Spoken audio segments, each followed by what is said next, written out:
बाप रे, भूत भूत ऐसे जोर से चिल्लाने लगता है। तुम्हें मुझसे अब कोई नहीं बचा सकेगा। और ऐसे वो भूत उसे गांव की सरहदों पे स्थापित उसके घर ले आती। कौन हो तुम? मुझे यहाँ क्यों लाई हो? तुम्हें नहीं पता कि मैं कौन हूँ? तुम्हारे आलस ही मेरे मौत का कारण है। उस दिन मैं बीमार होने के कारण बीच रास्ते में पड़ी हुई थी और तुमने मुझे देखकर लापरवाह से मुझे वैसे ही वहां छोड़कर चले गए। अगर तुम मुझे उस दिन अस्पताल लेकर गए होते तो आज मैं जिंदा होती। मुझे नहीं पता था कि तुम मर गए। अगर मुझे पहले पता होता तो मैं तुम्हें ऐसे नहीं छोड़ता। उस दिन के लिए मैं अब बदला लूंगी। अब से हर रोज तुम मेरे लिए खाना बनाओगे और मेरे सारे काम करोगे। मैं अपने खुद के घर में ही काम नहीं करता हूँ। मेरे ही काम मेरी बीवी करती है और तुम कह रही हो कि मैं तुम्हारे सारे काम करूँ? मैं नहीं करूँगा। उसकी बातें सुनकर भूत को बहुत गुस्सा आता और वो उसका गला जोर से पकड़ लेती है। अगर तुमने मेरे काम सारे ढंग से नहीं किया और मेरे लिए खाना नहीं बनाया तो तुम मेरे खाना बन जाओगे। मुझे छोड़ दो, कृपया मुझे कुछ मत करो। मैं तुम्हारा कहाँ मानूंगा। और ऐसे कहने पर वो उसे छोड़ देती है।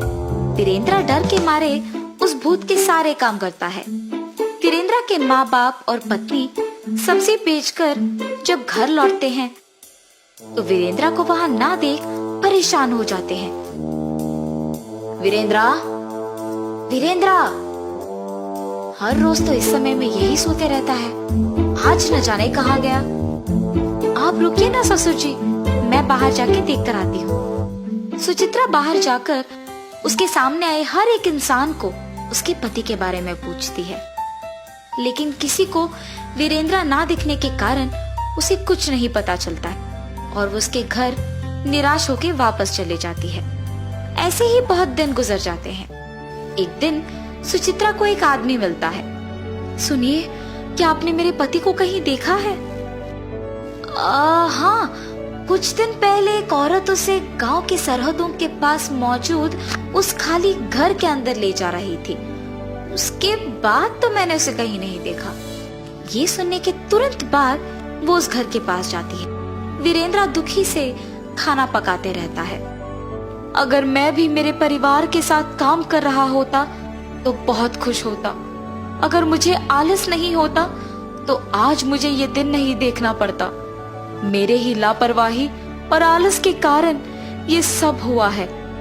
अगर मैं ऐसा नहीं होता तो उस दिन उस औरत को बचाता और ऐसे एक भूत के लिए सारे काम नहीं करता। ऐसे सोचते हुए निराश होता है और बगल में उसे उसकी पत्नी दिखाई देती है।